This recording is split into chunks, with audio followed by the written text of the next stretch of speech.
Hello, welcome back to my channel. Today we're here with a book tag. I was tagged by my friend Rachel to do the Get to It Later challenge, and I am so excited to go through these books with you guys. So let's get started. The first question is, what's a classic you haven't read yet? And my answer is The Picture of Dorian Gray by Oscar Wilde.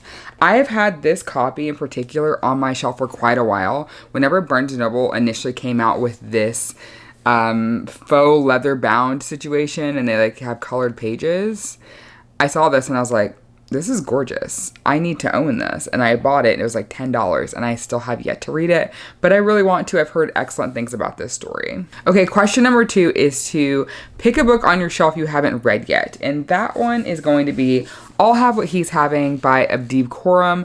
I have had this on my shelf since August or September maybe. The lovely people at Forever Publishing sent me a finished copy and I have been meaning to get into this but just haven't yet for some odd reason. I don't really know, because I have really been hitting it with queer romances recently, whether it be romances or FF romances, and I would like to read some more, so this will be up on the docket very, very soon. This story follows Farzan, who is a substitute teacher, and David, who thinks that Farzan is an influential food critic when Farzan comes into the restaurant that David works at, and David is studying to be a sommelier and is going through the process of getting, the certification required for that. And they are kind of smitten with each other, but David is steadfast on not having any kind of relationship and to moving, I believe, to the West Coast after he gets his certificate. And so it's kind of like a chaotic, we met at the right time, or we met at the wrong time, but you're the right person kind of vibe. And I love stories like that kind of force you to challenge yourself and make some changes about your thoughts on what your life should look like, but on like the little things, Okay, so the next question is, what's a book you recently bought that you haven't read yet? And my answer for that is The Wedding People by Alison Esbach.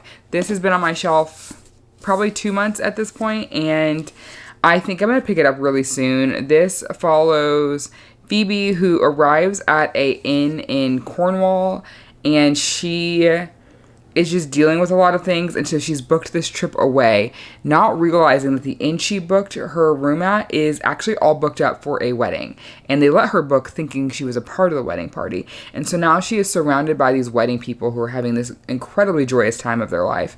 She is not having a joyous time, but then she develops this relationship with the bride while she's on this trip, and things kind of happen from there. This is, I think, a person in crisis kind of story, and then she kind of works through it during this trip. These are my favorite kind of literary fiction stories, so I am excited to get to this one. Then next we have a book a friend recommended you haven't read yet, and I'm gonna go with The Song of Achilles by Madeline Miller. This has been on my shelf for a long time, it feels like.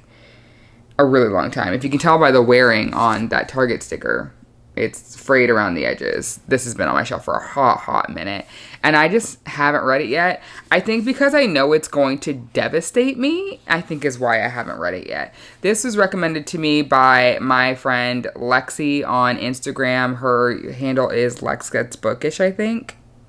Yeah, Lex Get Bookish. And I swear she reads The Song of Achilles like twice a year and is just emotionally ravaged by it. And every time I'm like, girl, why are you doing this to yourself? And she's like, read it and find out, because you'll be doing it too. And I want to, but also I'm scared. Alrighty, so our next one is a book you're procrastinating on. This book has been on my shelf for probably 2 years at this point. I love participating in the Reindeer Readathon Challenge every December, and I signed up for it last year too, and I put this on my tentative TBR for the question, or the task that's reading a book that's over 500 pages. And I did not read it last year. I have yet to read it this year. I put it on my list again for that same prompt, and will I get to it? Who knows, but that book is Babel by R.F. Kuang. I don't know why I haven't started this yet. I have this book in every format it's available in except for paperback. I have the ebook because I was like, wow, this is a door knocker. I can't hold on to this while I'm reading. So I grabbed the ebook. Then I think I caught the audio on sale one day, grabbed the audio because I thought, you know what, maybe that'll help me. I still haven't started it. Somebody help me. I don't know what my hesitance is with this because I love R.F. Kuang. I know I'm going to have a good time. And yet, I still haven't started it. I don't know. And our last question is, what's the next book on your TBR? And this technically isn't like the next book, but it's the next one that I had a physical copy of. And that is Isaac's Song by Daniel Black. This is, I don't want to call it a sequel, because I believe that their intent is for these to be able to be read standalone, but I read Don't Cry For Me, which is from the father's point of view.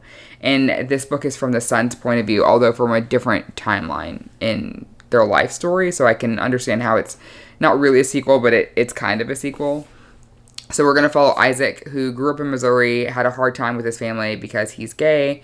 And I don't know if they don't understand or if it's just that their way of showing how much they care and are scared for him, because it's the 60s, I believe, 70s. It's that you know, in that way where sometimes people show their love out of their fear. I don't know if I'm explaining that right, but I feel like this happens a lot of times, especially in period piece books where someone is societally different, whether they are gay or they're trans or maybe they have a disability. There's something that others them from their community, and oftentimes their parents will react in a way that seems hateful or judgmental, or like they're just not there for them, but it's actually out of the fact that they're so scared for their child to be othered and for them to endure a hard life that they inadvertently make it harder for their child, but it's out of love, which is not like intent and action, and the detriment you bring with your actions outweighs intent, I guess is what I'm trying to say. But I know this is going to be good.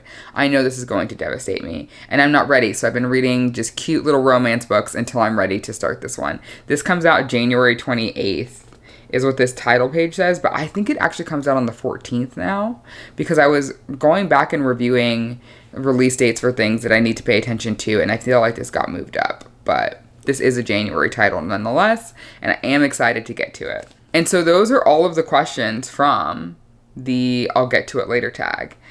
And I'm supposed to tag somebody else for them to start this, but you know what? If you're watching this and you do YouTube, consider yourself tagged, okay? Hop into this, give yourself a cute little TBR, get into it, and have a good time. So with that being said, I will see you all in another video very soon.